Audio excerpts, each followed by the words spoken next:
Welcome into Outkick the Show. I am your fearless leader, Clay Travis. I hope wherever you are across this great nation or around this great land, you are having a fantastic Wednesday. We've got a lot to get to, but right off the top, I want to thank all of you for the feedback from my hit on the Laura Ingraham show yesterday on Fox News. Monster crowd, monster reaction, back-to-back.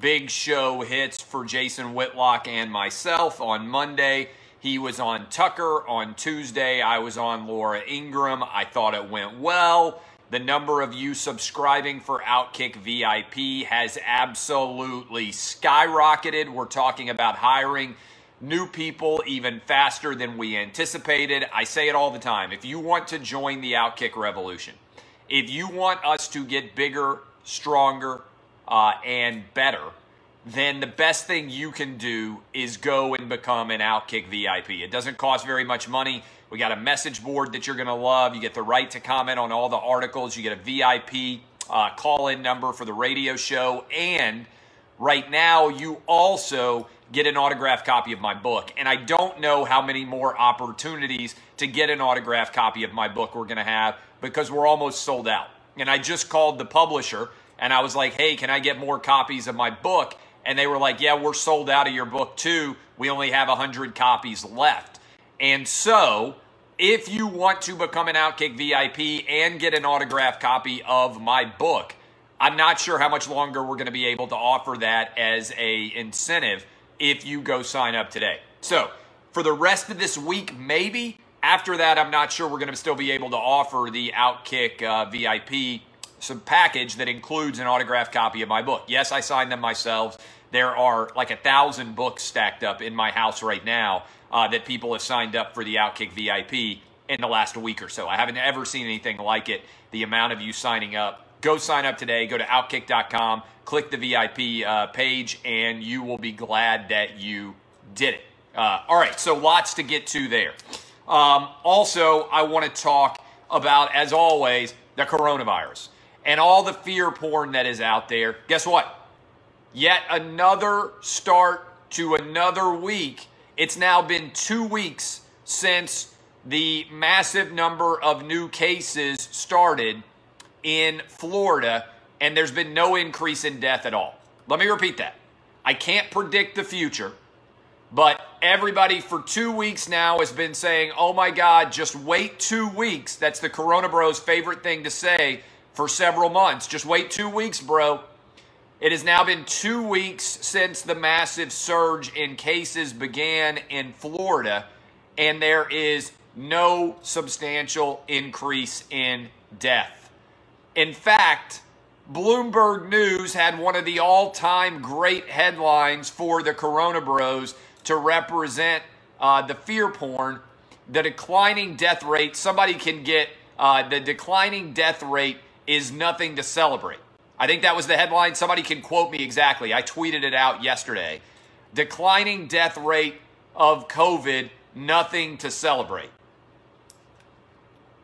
I saw this headline. I'm like, is this real life?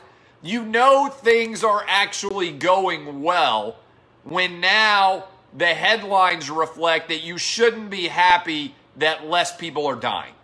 That is unbelievable how stupid these headlines have gotten, and this is insanely dumb, all right? So I understand that there are fear porn purveyors out there that want to lose their mind and everything else. We can't change our lives forever. It's time to get back with normalcy, and that leads me into my big takeaway today, okay? Kids have got to be back in school. I'm going to make a succinct case for why kids need to be back in school. Here in Tennessee, schools are going to open up in less than a month, okay? They still haven't officially told us what schooling is going to look like here. Let me make a succinct case. If you have a child who is young, under 15 years old, your child is more likely to die of the flu 20 to 1 than they are of the coronavirus. Let me repeat that. I have 3 kids. I love them more than anything in the world. I have a 12-year-old, I have a 9-year-old, and I have a 5-year-old. They need desperately to be back into school because we rarely, if ever, shut down schools for the flu for more than a day or two, even when there are massive outbreaks.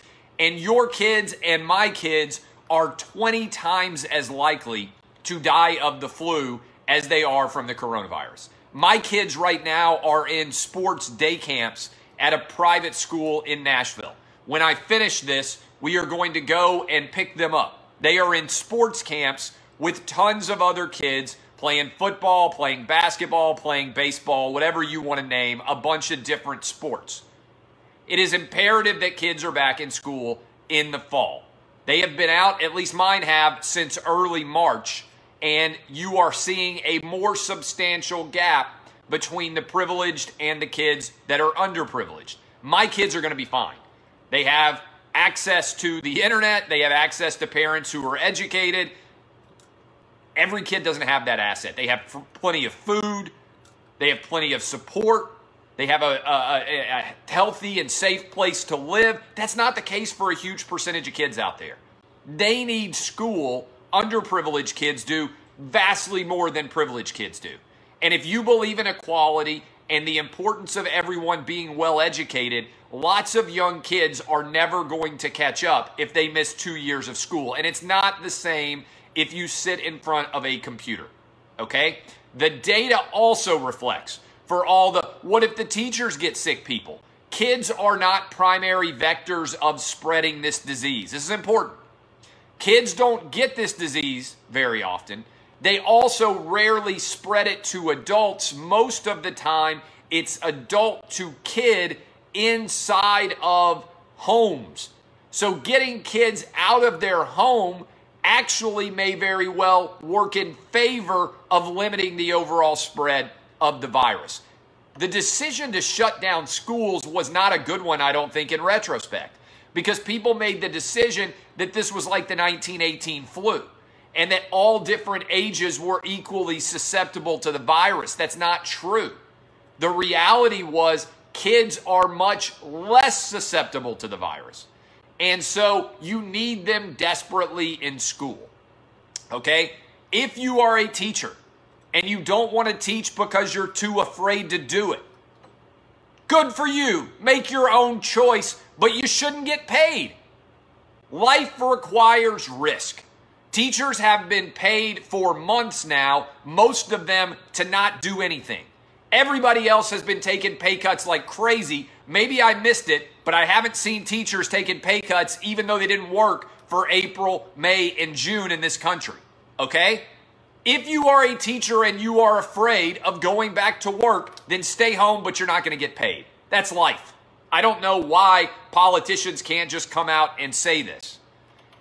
Also, if you are a parent and you are terrified of the coronavirus and you don't want your kids to go to school, they don't have to go to school. You can keep them home and you can homeschool them. You can sit them in front of a computer and the schools can create a camera in the classroom and you can think your kids are getting as good of an education that way. Okay? This needs to be a primary focus out there, regardless of what state you are in, regardless of what city you're in. Kids need to go to school 5 days a week. They need to go for full days, and they need to be doing it at the start of the school season sooner or later. Okay? This is not complicated. This is not a difficult decision. This is an easy solution. If you're a teacher and you don't want to do it, fine, stay home. You don't have to work. If you're a parent, you don't want your kids to go to school, fine. Don't send them to school. But I got 3 and I want them all in school. So much so that my family may relocate for the fall. If Tennessee doesn't have in-person schooling where we live now, we're going to go to Florida, where thanks to Governor Ron DeSantis, they have announced that K through 12 will all be in session. We'll move down to the beach house for the fall, and my kids will relocate to Florida schools. It's time for all kids to be back in school. Whether you like Donald Trump or not, 67,000 pediatricians in this country, pediatricians, the doctors of children, said kids need to be back in school. This is not complicated. This is not difficult. The data all pushes in one direction, and that is that your kids and my kids and all kids should be back in school now. Period. It's not a Democrat issue. It's not a Republican issue. It's not an independent issue. There is no reasonable data. There is no factual reason why kids should not be back in school this fall. I'm fired up about it because I'm tired of stupidity and non-data making decisions in this country. Look at the facts. The facts are transparent. They aren't political. Kids need to be back in school, and they need to be back in school sooner rather than later. This is an important decision that shouldn't be complicated. It needs to happen now, period. Get on it and make it happen immediately, sooner rather than later. I only care about three things in this world: the facts, the facts, the facts. All right? And if you are in here and I happen to look at you and I see not willing to take that chance based on the outbreaks, then keep your kids home, loser. Keep your kids at home. Wrap them in bubble wrap. Never let them actually go outside again. Do the same thing to yourself. Curl up in the fetal position and give up on life, loser. All right? That's your right. You can do it. Boom. Make it happen. It ain't complicated. Wrap your kids in bubble wrap. Hope that bubble wrap wasn't made in China.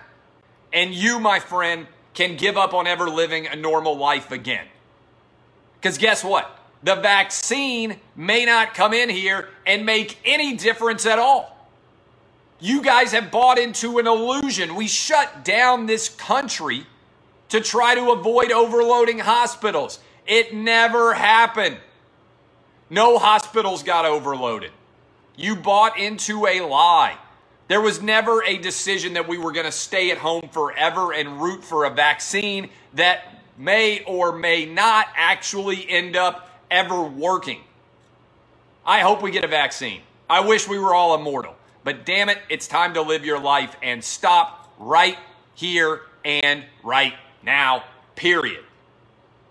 Flatten the curve didn't mean never leave your house again. It's going to happen. Go open schools. This isn't difficult. The shutdown might have made sense for a couple of weeks when we had no idea what was going on. There's zero evidence that the shutdown makes any sense whatsoever right now. All right. Bye, Ron. This is not difficult.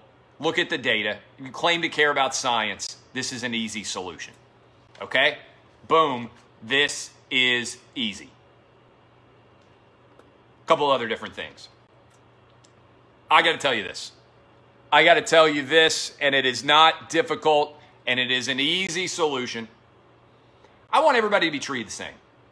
I know that we live in an era when many people out there want to argue that everybody has to be treated differently based on their race or their gender or their religion or their ethnicity or everything else. People get mad at me because I treat everybody the same. May not be well, but I treat everybody the same. Gay, straight, black, white, Asian, Hispanic. It's not difficult. Treat everybody the same. Make them equal under the law. Make them equal under the precedent. I want to talk to you about something. DeSean Jackson goes on Instagram and says all sorts of stupid things about anti-Semitism. He tries to quote Hitler. It's not even a real Hitler quote. It makes absolutely no sense. It all piles up together. You ever read something from somebody who's not very smart and you, like, I don't know about you, but my brain works really well. Hate to brag, but I'm super smart. And if I read something that somebody who's really dumb wrote, I have to like try to think in my head, okay, what would I be trying to say here if I were super dumb? I have to like translate my brain into idiot to even try and understand what they're trying to say. And so I still couldn't figure out what in the world DeSean Jackson was trying to say on his Instagram. His argument and his racism and his anti-Semitism was so stupid that I couldn't even figure out what he was trying to say. Okay? That's how dumb it was. DeSean Jackson has since apologized. He's going through the, the Holocaust Museum or whatever he's going to do. But DeSean Jackson hasn't been criticized by a single NFL player for what he said on Instagram. not one current NFL player has ripped DeSean Jackson for his blatant anti-Semitism, for his stupidity, for his hate-mongering, all of the things that the NFL claimed that they cared about in their NFL player coalition. Compare that to the response from NFL players when Drew Brees said he would stand for the anthem and he considered it disrespectful to kneel. The entire NFL felt compelled to rip Drew Brees across the entirety of the league when he had the audacity to say he stood for the national anthem to respect his two grandfathers who fought against the Nazis in World War II. The entire NFL condemned Drew Brees. Players coming out of the woodwork, everybody who had an Instagram account, everybody who had a Twitter account, they all took aim at Drew Brees for saying he was going to stand for the national anthem. Now, Drew Brees should have never apologized, but he did because he got ripped by so many different people. Do you know how many NFL players have ripped DeSean Jackson for actual hate and propagation of anti-Semitism? Zero. Zero, including Malcolm Jenkins, who went on Instagram crying his eyes out. A grown man, Malcolm Jenkins, who cares so much about social justice, he was crying on Instagram, got himself a CNN deal because he was crying. Not one word about DeSean Jackson. If you cry over the opinion of another grown man, you are either an actor or you are way too much up in your emotions. There ain't a grown man alive that can say an opinion that makes me cry. But Malcolm Jenkins, oh, the tears were pouring down his face. How dare Drew Brees stand for the national anthem? What has he said, Malcolm Jenkins, about DeSean Jackson?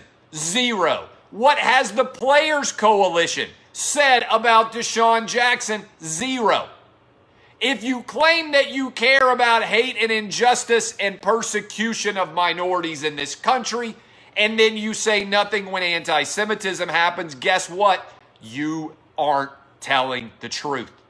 You want to be a victim and you want to blame other people, but you don't want to hold yourself to the same standard that you're holding other people to. The NFL social justice warriors are frauds. They are hypocrites. They haven't said a word. All these NFL players that supposedly care so much about social justice, not one word about a prominent NFL player going after everybody in the Jewish community with unbelievable stupidity. And I want you to think about that. Just compare it to the reaction of Drew Brees. Drew Brees said nothing wrong, and the entire NFL community came after him. DeSean Jackson says something 100% wrong. I'm not saying he needs to be canceled. I'm not saying he should lose his job. But if you care about coming after people for saying inappropriate things and trying to make the world a better place, how is every single NFL player completely silent on DeSean Jackson and they came after Drew Brees? The answer is because there's different standards for different people. The NFL has got an identity politics issue. Certain people can get away with saying whatever they want, even if it's offensive, and even if it's racist, and even if it's hateful. Other people can't even have an actual opinion. This is a failure of the NFL on an epic level, and also of the NFL players. And it's much like the NBA with China in that it exposes the hypocrisy and makes me step back and say, this isn't about it changing anything. This is about you being able to play the victim card over and over and over again. As soon as you're not a victim, you're not interested. Speaking of victims, Steven Jackson was supposed to be a voice for social justice in the wake of George Floyd's death. He was supposed to have matured and not be the guy who got into the fight in the Malice in the Palace, not be the guy who fired a handgun outside of a strip club. Instead, Steven Jackson hopped on Instagram, said, Jews own all the money in the banks. This is Steven Jackson. And also said no NFL owners have said anything about the murder of George Floyd.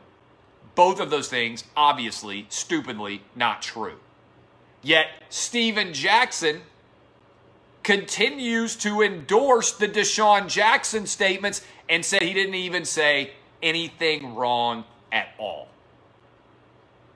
Somebody explain to me how you can be a member of a social justice organization, ostensibly, a leader of that organization in the athletic field, and not condemn anti-Semitism when you say it. It's actually even worse than not condemning. Remember, silence is complicity? He wasn't even silent. He said, I support what DeSean Jackson said. All of this is a sham. It's a house of cards. It is a complete woke pyramid that would collapse and should collapse if you clap your hands beside it, because there's no substance to it. There's no consistency to it. There's no legitimacy to it. It is not about trying to make the world a better place. It's about trying to be a victim. As soon as you're not a victim, you aren't interested in actually self-assessing and making the world a better place. People get mad at me because I hold everybody to the same standard. If you are racist against black people, I condemn you. If you are racist against Asian people, I condemn you. If you are racist against Hispanic people, I condemn you. If you are racist against white people, I condemn you. If you are anti-Semitic against Jews, if you are opposed to someone based on their religion, I condemn you. All of that I am consistent in. You can accuse me of a lot, but hypocrisy is not my sin. It is the sin of almost all of the athletes and the members of the woke sports media who, by and large, pick and choose which stories to cover based on whether or not there is a victimization angle that they believe fulfills their worldview. It's not hard to treat everybody the same. It's really not. In this country, we try and act like it's always 1965. The reality is 2020 race relations are far more complicated. They aren't just black and white. We got black, Asian, white, and Hispanic people. There are more Hispanic people in the United States now than there are black people. All of us can live together in a common spirit of mutual humanity and understanding, but it requires that we all apply the same rules to everyone as opposed to creating different rules for different people based on their identity. What we are creating in America right now is the equivalent of an old school feudal system where, if you remember back in the day, people would introduce themselves by their titles.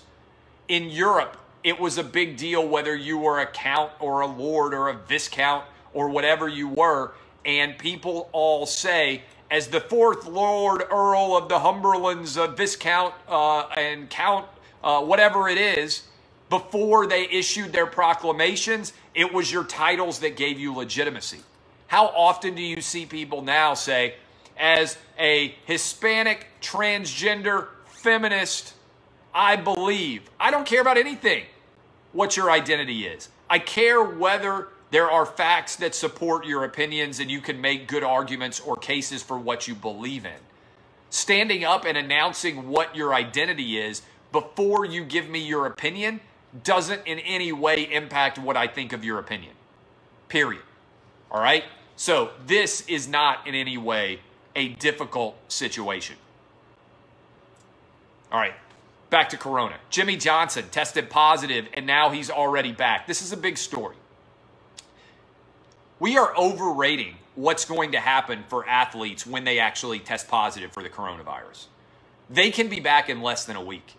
The coronavirus for most athletes is going to be less significant than a sprained ankle. Most guys are going to be back really, really fast. Look at what just happened with Jimmie Johnson. Look at what happened with the PGA. They've already modified their testing schedule so that all you have to do is test negative a couple of times after you tested positive. This is not incredibly difficult at all to apply. Whether you're in the NBA, whether you're in the MLS, whether you're in the NFL, college football, all these young people who play these sports are more likely to die of the flu by a massive magnitude than they are to die of the coronavirus. College kids are more likely to be struck by lightning than they are to die of the coronavirus. And also, some of these coronavirus positives, especially in asymptomatic people, are actually not real. They're false positives, I think. So we got to stop overreacting to positive tests. Positive test in a young, healthy person is not much different than the flu.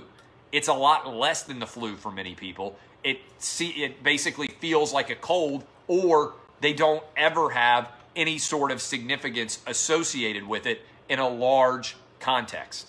All right? So Jimmie Johnson is actually an interesting story to follow because it suggests that the number of players who test positive and actually miss substantial number of games is going to be fairly low. A couple of other thoughts. I want to applaud Mike Golic here.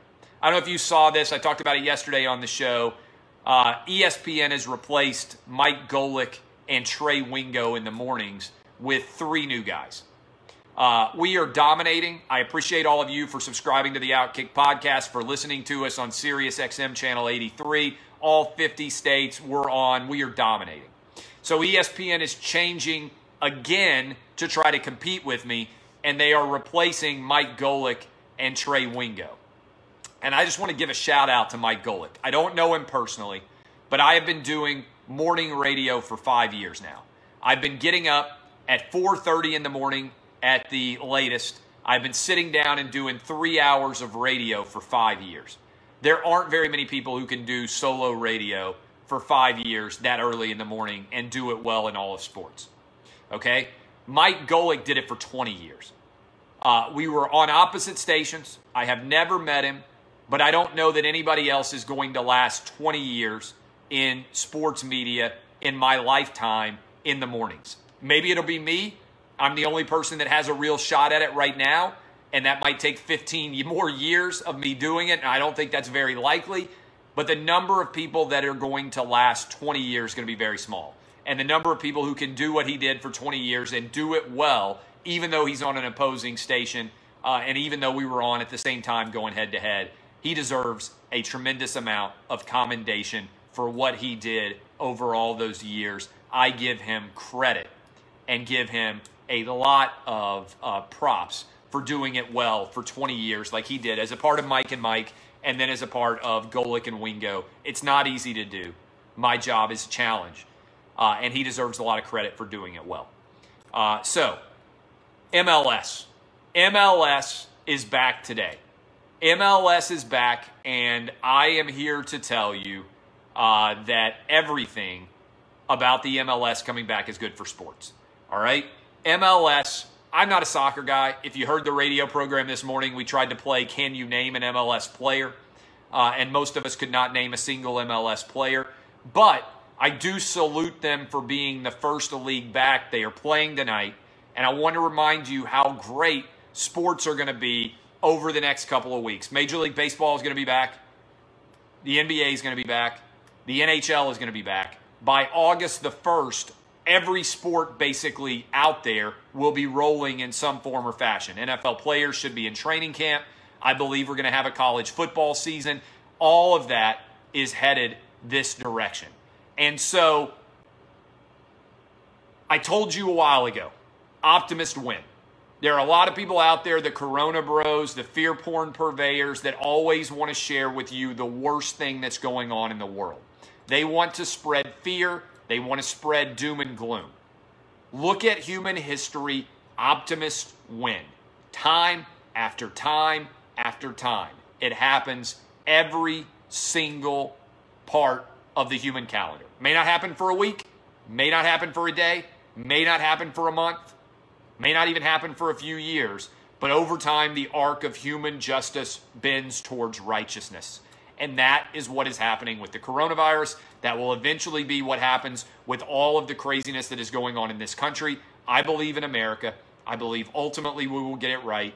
I believe that sports are going to be back, and eventually cooler heads are going to prevail and reasonableness would triumph. If you agree with me, go sign up for Outkick VIP, Outkick.com. We need you to be a part of our army. We need you to support us so we can continue to grow at a blockbuster pace and continue to bring more people in to produce more and better content. I appreciate all of you. My name is Clay Travis, DBAP, unless you need to SBAP.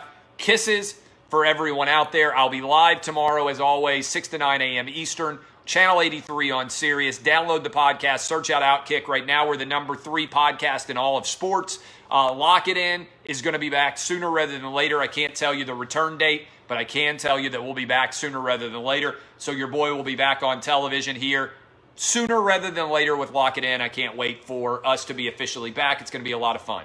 All right. I will see you guys. I appreciate the time. See you tomorrow morning. Have great Wednesdays. Kisses. DBAP, unless you need to SBAP. See y'all. Love you. Thank you, Facebook.